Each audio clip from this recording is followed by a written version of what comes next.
In this rural village, Mr. Hung's family was renowned for their long-standing trade of building graves. Almost no one competed with them, as most believed that working in such a spiritual trade required a destined calling or divine protection. Otherwise, it wasn't something just anyone could do. Thanks to Mr. Hung's skilled craftsmanship and reputation, clients who sought him out were always deeply satisfied. This allowed his family to live a comfortable life. His wife, Mrs. Lan, was a kind and compassionate woman. The couple lived with gratitude, diligently performing rituals and helping their neighbors. However, because Mrs. Lan struggled with childbirth, they had only one son, Nam. Nam grew up in a prosperous, loving household. In this region, formal education was still a distant dream, so most children were expected to inherit their family's trade. But as the saying goes, the father is a scholar, the son burns books. From a young age, Nam was starkly different from his parents. He didn't despise the family's grave-building trade, but he hardly respected it either. While Mr. Hong worked with reverence, treating every brick and stone as if building a home for the living, Nam saw it as an easy way to make money. Nam, thinking to himself, "The dead don't care if you mess up." As he grew older, Nam followed his father to learn the trade step by step. But compared to Mr. Hung's diligence, Nam found the work tedious, full of unnecessary rituals and taboos requiring endless offerings. Especially when Mr. Hung spoke of the dead having souls that deserved respect. Mr. Hung teaching, "The dead have spirits, and we must honor them." Nam laughing, "The dead are just lifeless corpses. What's there to honor?" Mr. Hung fell silent, his face heavy with thought. He knew his son didn't believe in the spiritual, but he hoped one day, when Nam fully took over the trade, he would understand. As years passed, Mr. Hung grew frail, diagnosed with kidney failure during a medical visit.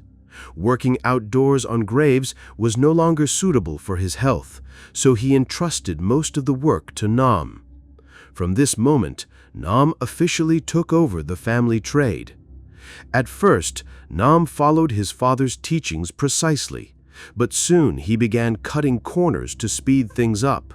Where Mr. Hung meticulously chose auspicious dates and times, sometimes consulting a diviner multiple times, Nam made decisions carelessly. The crucial ritual of breaking ground was reduced to a perfunctory offering of incense and candles. Nam thinking to himself, "The dead don't care about these rituals. Offerings or not, it's all the same." Initially, nothing went wrong. Work proceeded smoothly, clients kept coming, and money flowed in. This only reinforced Nam's belief that he was right, that the trade wasn't sacred, just a matter of charming clients. Mr. Hung occasionally cautioned his son, but seeing Nam's indifference, he could only sigh in resignation. That afternoon, with Mr. Hung and Mrs. Lan away on errands, Nam was sipping tea on the porch when a visitor arrived. He was a middle-aged man, imposing in demeanor, dressed in pristine silk without a single wrinkle. His face was kind, but his eyes sharp and discerning. As he stepped into the yard, he scanned the surroundings, as if assessing whether this place lived up to its reputation. Nam instantly recognized him as wealthy and stood up with a warm smile. "Good afternoon, sir. Who are you looking for?" Man, hands clasped behind his back, speaking slowly. "I'm looking for Mr. Hung to discuss building a grave, but I've heard he no longer does the work himself. Is that true?" "Yes, sir. I've taken over my father's works." Man nodding, eyes skeptical. "If you've taken over, you must work just as well as he did, right? I came here for Mr. Hung's reputation, not anyone else's." Nam smiling. "Don't worry, sir. Our family has done this for generations. I do things exactly as my father did." The man seemed slightly reassured, but remained guarded. He sat down, placed a paper fan on the table, and got to the point. "I'm Trần Bao, from the next village. My family has deep roots, with ancestors buried in scattered places.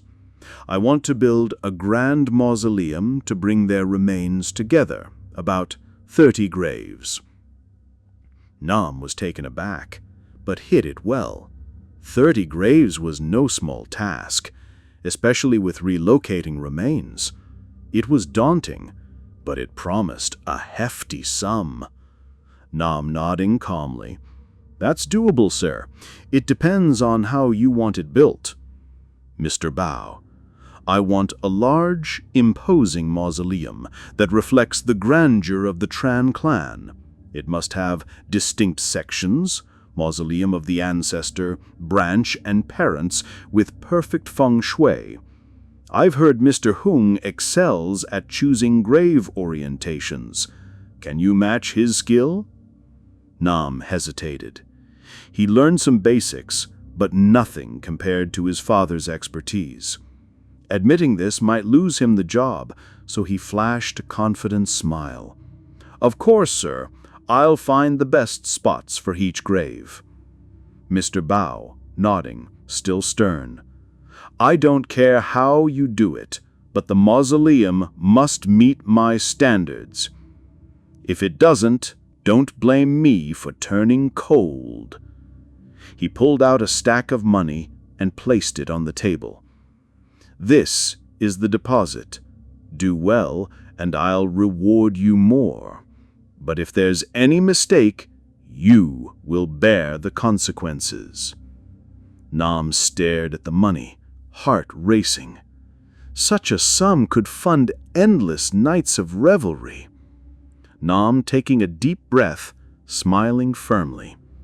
"Rest assured, sir, I'll make it perfect."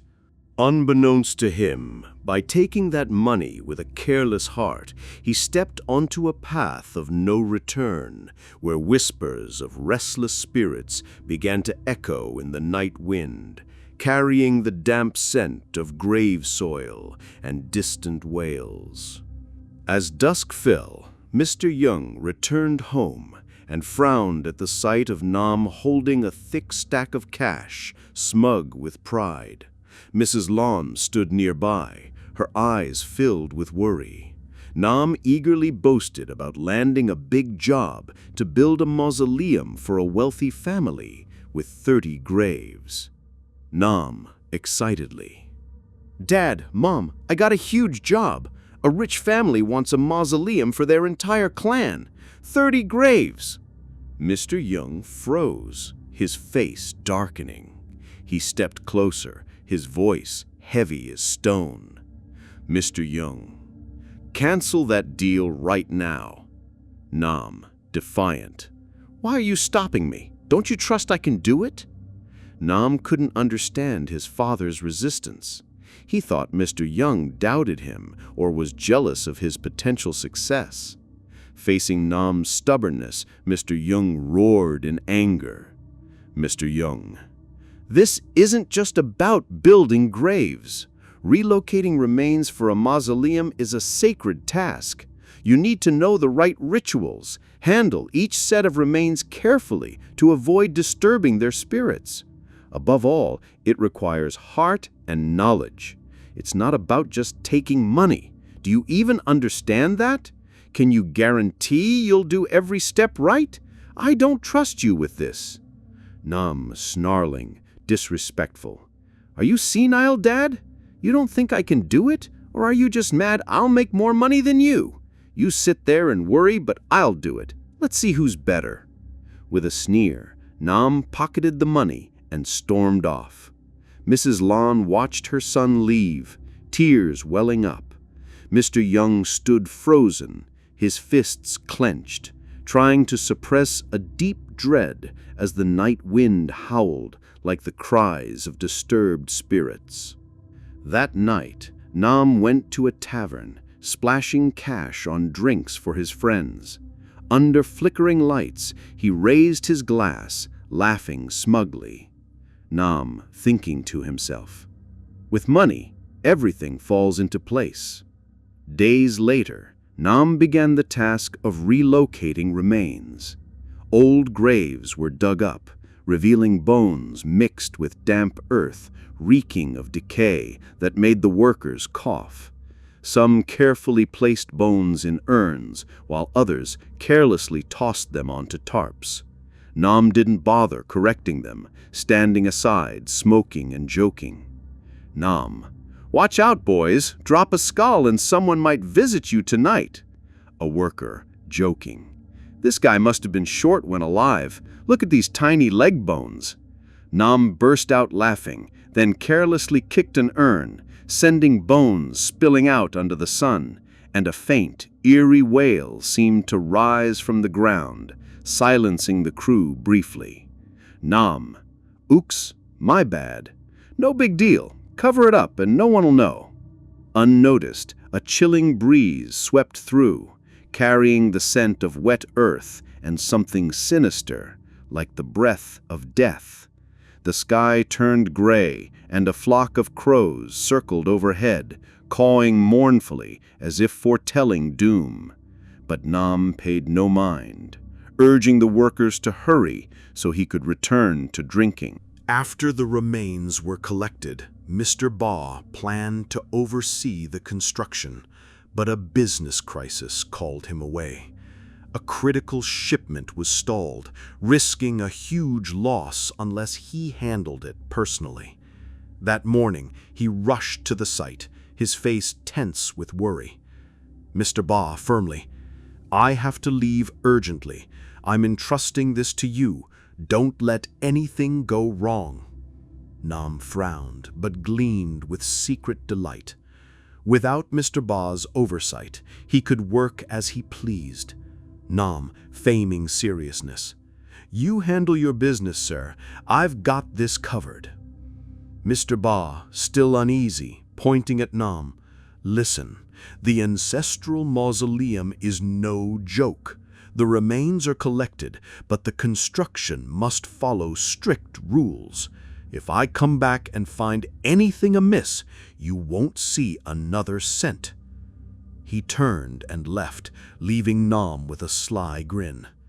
Nam spitting, muttering, "Get lost, old man, so I can skip this tedious nonsense." Mr. Ba had considered assigning a supervisor, but this was a spiritual matter, and few dared to meddle with graves. Most of his clan were elderly, unfit for close supervision, and outsiders avoided such tasks. Besides, Mr. Hung's family had a stellar reputation. Though young, Nam had learned from his father. Surely he could handle it. Mr. Ba trusted no one but himself, but thought Nam wouldn't dare mishandle ancestral remains. Mr. Ba thinking to himself, "Nam might be sly, but he wouldn't dare desecrate our ancestors' bones."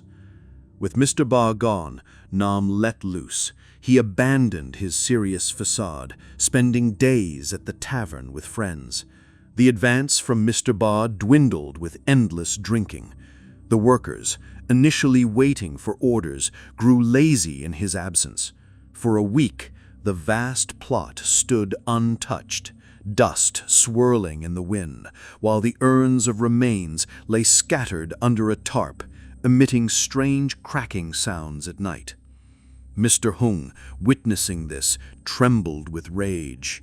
Each time he saw Nam carousing with a glass in hand, he scolded him sternly. "You think building graves is a quick job, drinking while Mr. Ba's away. What'll you say when he returns?"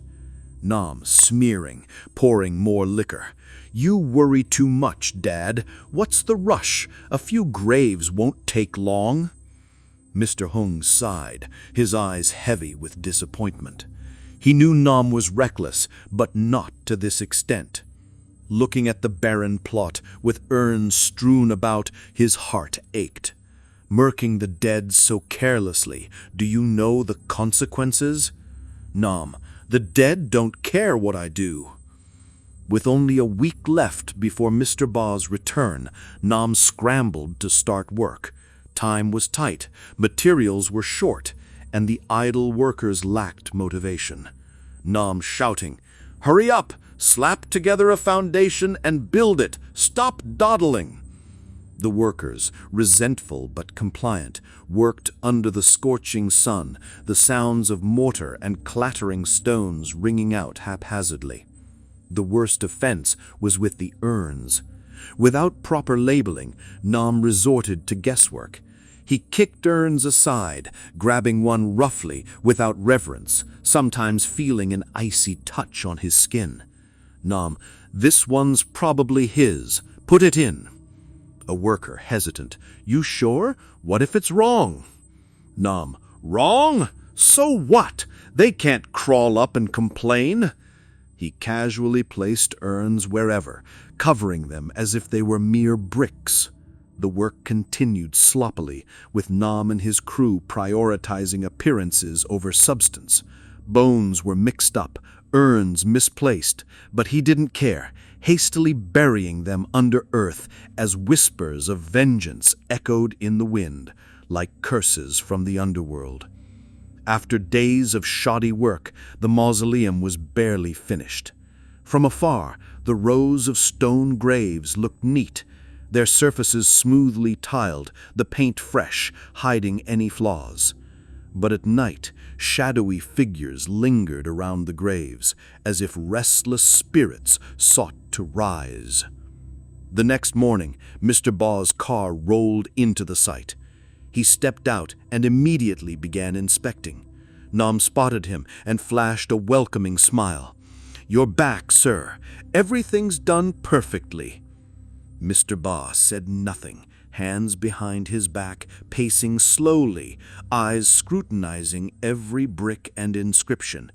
Nam stood by, feigning calm, though his eyes betrayed unease. The graves looked orderly, the walls smooth, the paint fresh, hiding any flaws. But Mr. Ba wasn't easily fooled.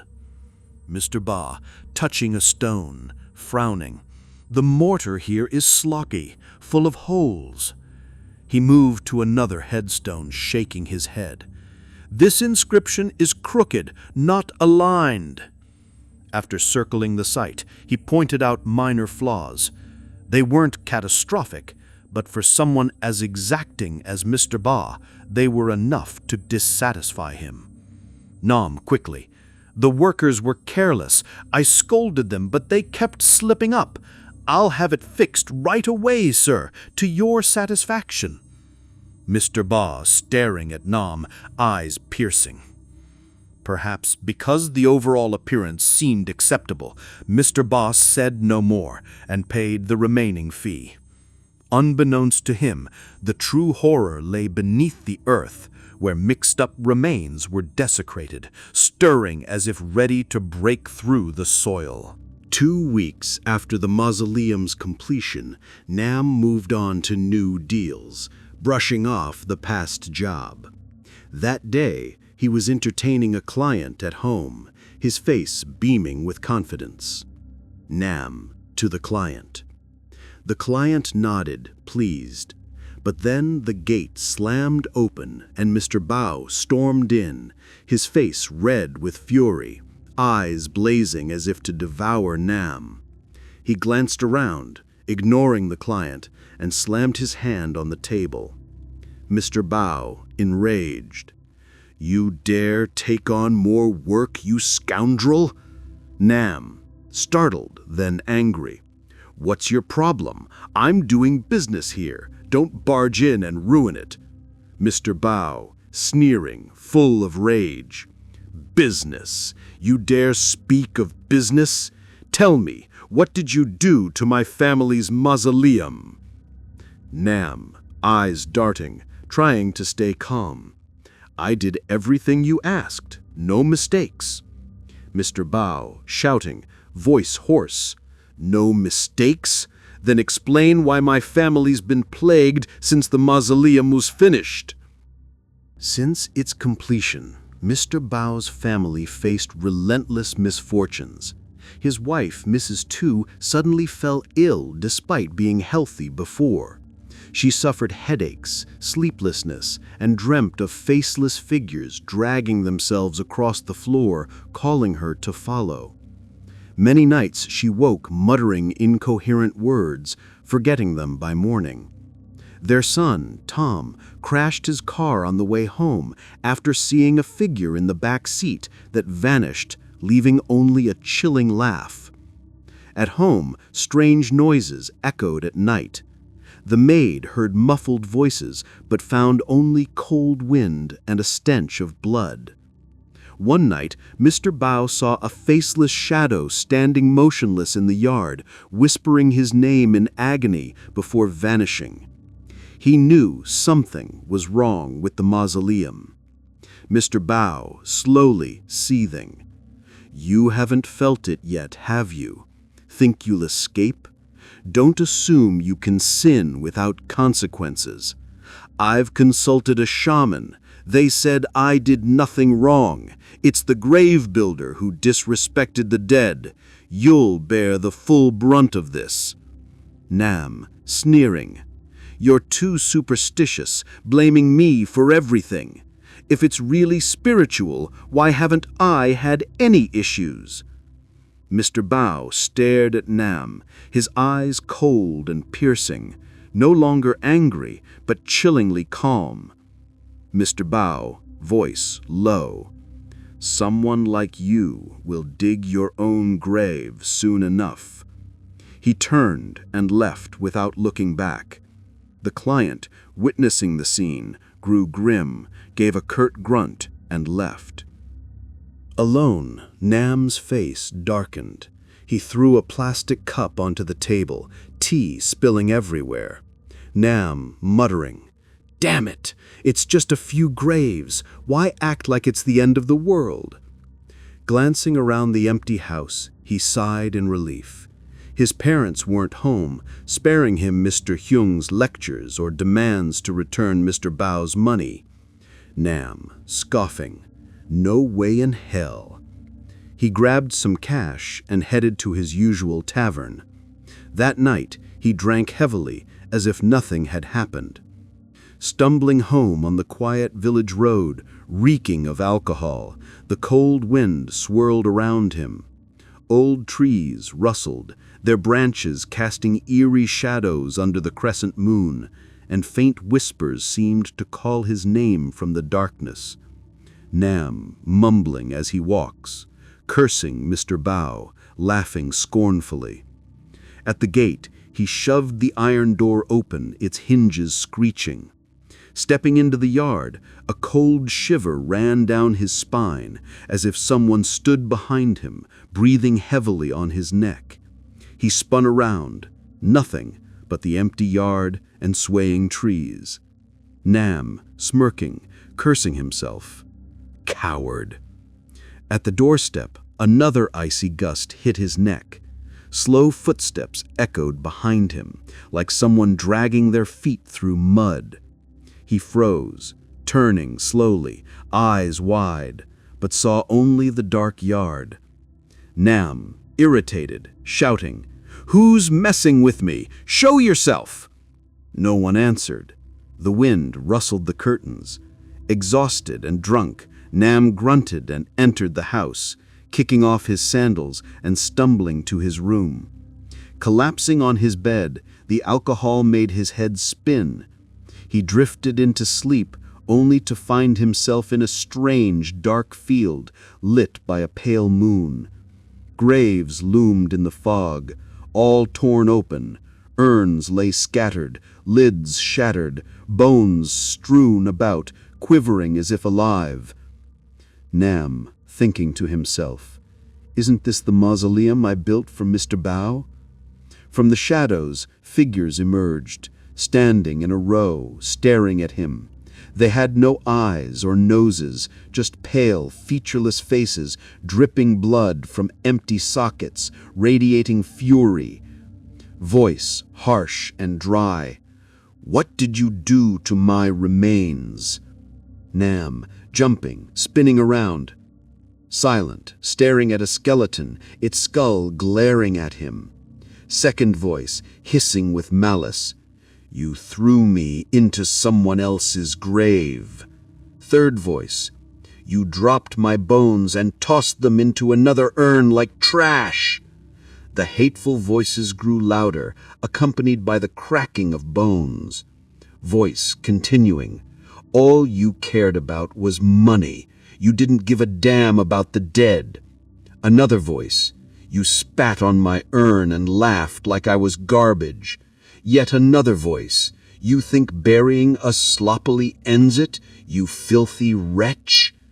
The voices rose into a deafening chorus, the air thick with the stench of decay.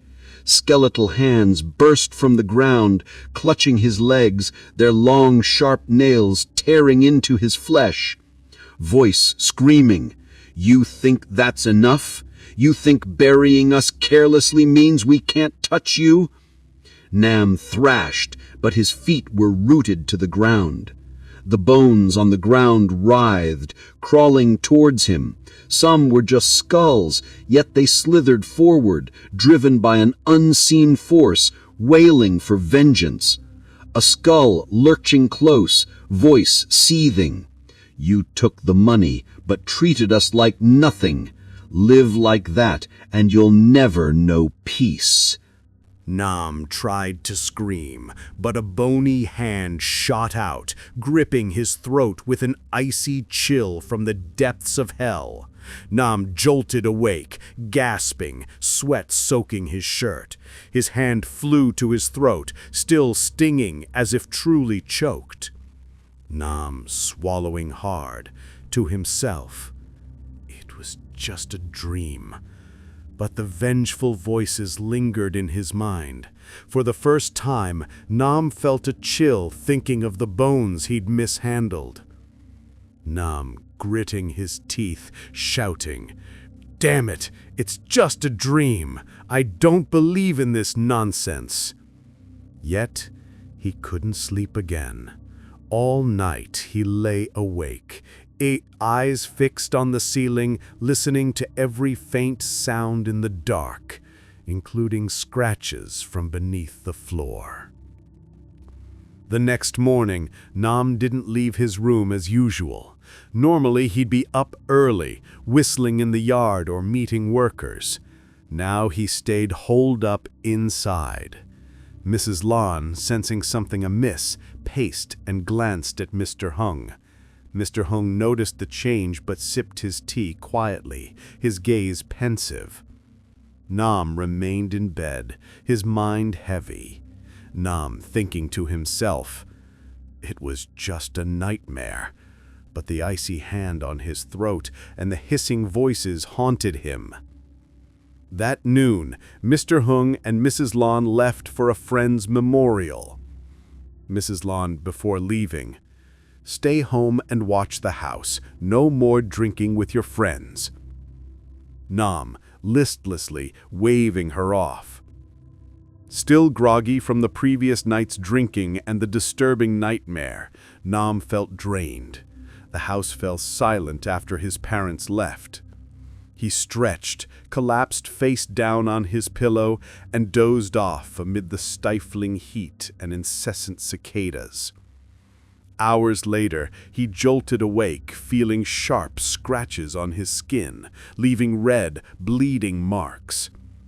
Though he saw nothing, the stinging persisted, and a cold dread crept up his spine.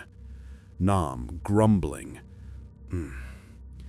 As he closed his eyes, the wardrobe in the corner creaked. He snapped his eyes open, but the door was still. Nam, irritated, throwing a pillow, muttering curses at himself. As he lay back, a tap sounded at his headboard, like someone knocking on wood, followed by a sinister giggle. Nam shot up, heart pounding, scanning the room. Everything seemed normal, but dread enveloped him. The wardrobe door cracked open slightly. Nam swallowed hard, staring at the dark slit, feeling a chilling presence and smelling decay. Nam to himself, probably just the wind, though the windows were shut tight. Refusing to let fear take over, he staggered to the wardrobe, sweat dripping, forcing calm. Reaching the door, he yanked it open, nothing but clothes and clutter. Nam, exhaling, cursing, slammed the door shut.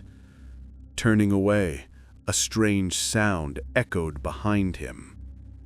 He froze, back rigid, knowing the door had opened again. Nam, straining. Who's screwing with me? The room was deathly still, but he felt something behind him. Taking a deep breath, he whipped around. Scene. The wardrobe door swung wide.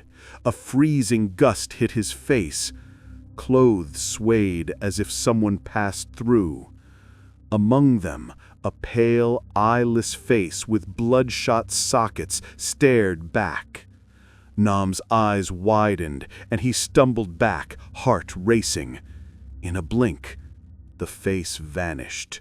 Read horror stories, ghost stories. Nam's heart seemed to stop as he stared at the handprints, their long, claw-like fingers unnatural. Whisper close to his ear. Do you remember me? A cold breath grazed his neck, making his hair stand on end. Nam screaming, flailing, retreating to a corner, panting. The wardrobe door flew open. Clothes fell one by one as if pulled down. A mud-stained white shirt floated mid-air, its collar sagging as if worn by an invisible head, emitting a pained wail. Nam, eyes bulging, hurling a chair at the shirt. The chair hit the wardrobe, but the shirt remained suspended. Nam grabbed anything within reach, smashing the table and knocking over cups. Nam screaming, backing away.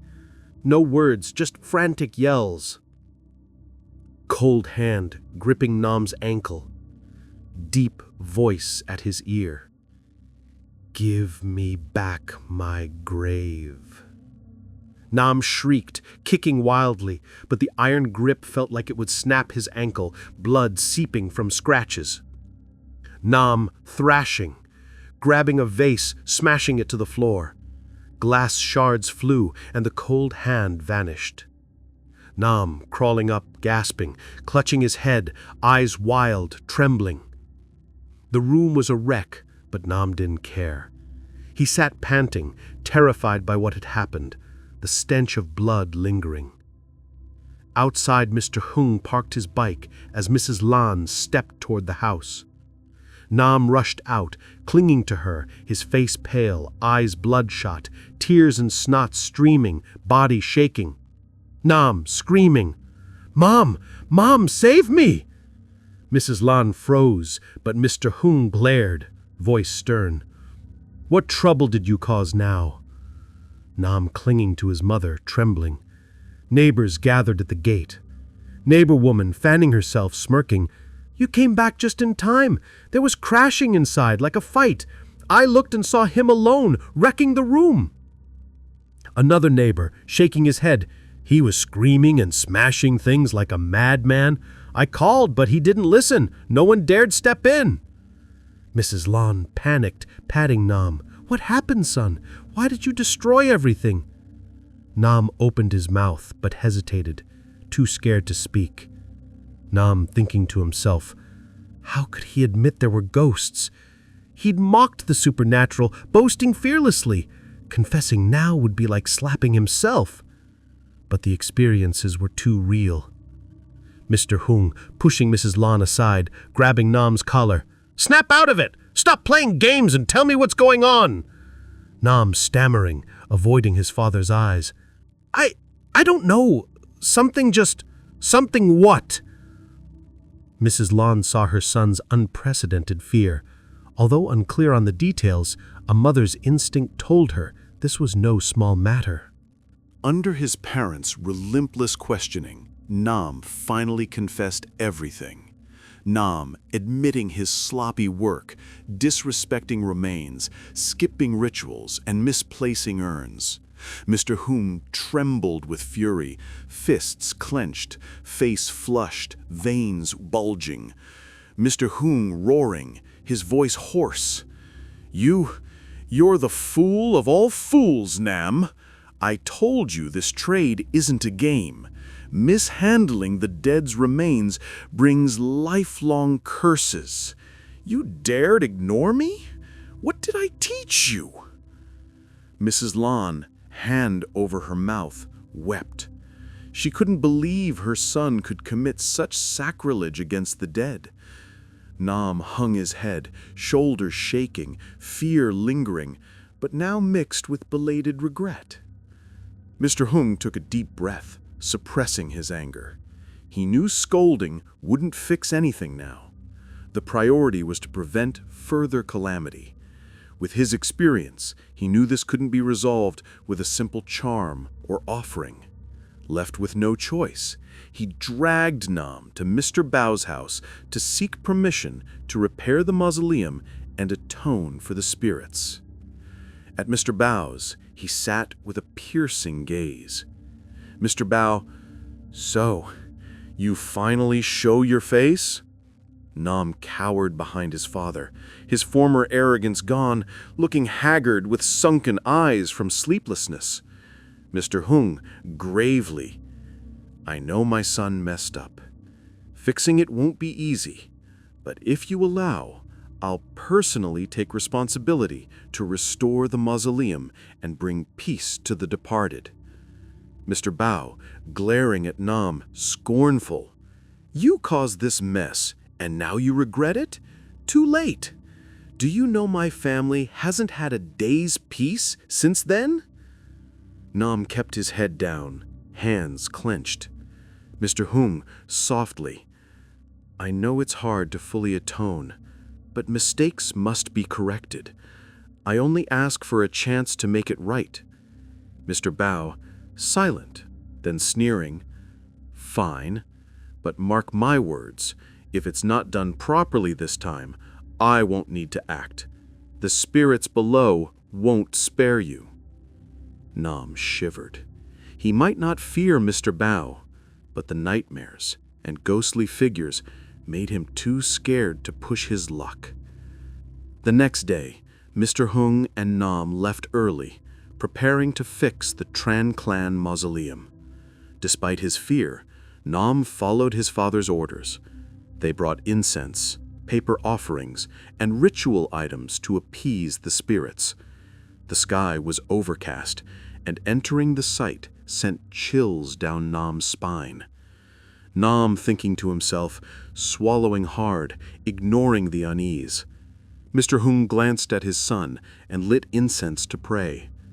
"Mr. Hung, today we come to correct our mistakes. May the spirits here forgive my foolish son." As his words ended, a freezing gust swept through, toppling the incense sticks and carrying wails from the depths of hell. Nam panicked, looked around, feeling his arms go limp, his vision blurring. Something was strangling his mind. Nam staggering, "Dad! Dad!" In the empty plot, he saw shadowy figures in a row, staring with furious, blood-dripping eyes. Voice low at his ear. "You think rebuilding atones for your sins? You desecrated our graves, treated us like trash, and now you beg for mercy?" Nam clutched his head, gasping, the figures closing in, their whispers like needles in his brain. Nam trembling, stammering, pleading. Harsh sound above, no words, just a grating noise. Mr. Hung looked up. A massive branch on an ancient tree was cracking. Mr. Hung shouted, "Nam, move!" A cold gust surged, as if urging the branch to fall, accompanied by vengeful screams. The massive branch crashed on Nam's head and body. Nam couldn't dodge. The branch crushed him under its weight. The mausoleum fell silent. Mr. Hung rushed to Nam, kneeling beside him. The branch pinned him, severing his final breath. Nam's face froze in terror, eyes wide, hand clutching the dirt as if grasping for life, blood seeping from his mouth. Mr. Hung, trembling, touching his son, wailing in anguish. This was his only son. Despite Nam's faults, Mr. Hung never imagined witnessing such a tragic end. In the desolate mausoleum, his cries echoed, filled with unbearable pain and despair. Nam's funeral was steeped in gloom. Mrs. Lan, overcome with grief, collapsed repeatedly. Mrs. Lan wailing, calling Nam's name, her sobs tore at the hearts of mourners. Mr. Hung could no longer cry, sitting silently by the coffin, his face gaunt, eyes hollow, aged decades and days. Among the mourners was Mr. Bao, who could only shake his head helplessly. Mr. Bao, thinking to himself, Nam was deceitful, but he was young. He could have lived longer, could have changed. It was too late. Incense smoke curled, chants filled the grief-laden house. A life ended, carrying unfixable sins. Nam wasn't the only one punished.